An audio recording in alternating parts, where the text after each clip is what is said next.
Welcome to this video. In this video, I'm going to be doing a stock analysis of ASML. Now, if you don't know what ASML produces, they produce machines like this, and these are lithography machines, and these are used by companies like SK Hynix, TSMC, Samsung, Broadcom, and so on and so forth. And these machines are pivotal for this AI boom. So without ASML, we simply cannot produce these chips. Now, recently, as you can see, just in 2026 alone, if we take a look at the start from the year, the stock price is up almost 400 euros, so it is quite hot at the moment. And it also was recently when they released their Q4 earnings. So if I remove the SMA lines here, just look at this gap right around here. That it's quite huge, and I'm going to show you the reason for that right now. So in their Q4 results summary, we can see something that is amazing. In their net bookings, just in Q4 of 2025 alone, they had 13.2 billion dollars of euros of booking. This is absolutely crazy. This was estimated to be 6 at the lowest and 9 at most, and that they didn't shatter that by 4 billion is crazy. And as well this EUV bookings, and that is the new electric ultraviolet bookings. And this is the new machines that are making even smaller chips.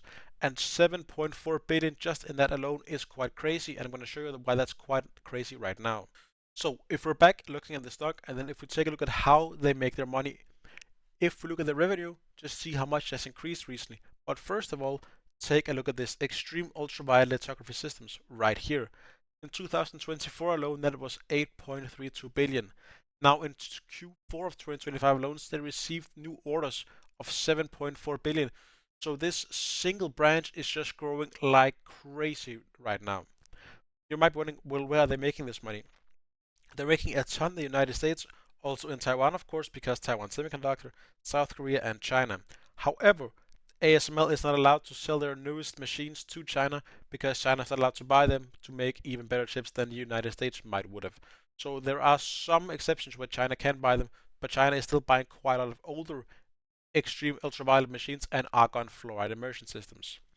Now, if we take an overview of the stock, just look at this. They have virtually no debt compared to cash. They have 2.7 billion in debt, but their cash is 13.32. Absolutely amazing. They have virtually 100% free float share as well, which is quite nice.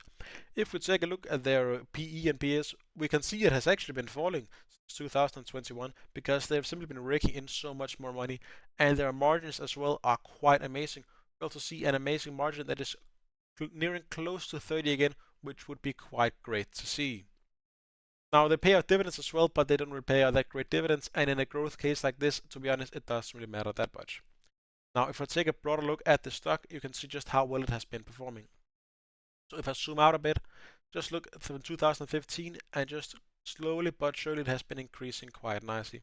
However, we have seen these huge slumps in the stock, and the reason we've seen these slumps, that is when people think we don't need to invest in any more producing capacity.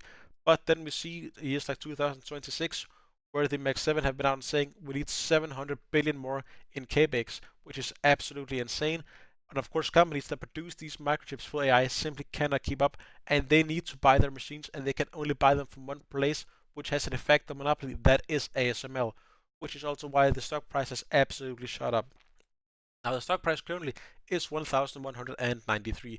However, it wouldn't surprise me if this stock ended up the year in 1,450, 1,400 in that area. It wouldn't surprise me at all because we have seen it fall down quite a bit, and it is quite hot at the moment. We also see that here in the RSI.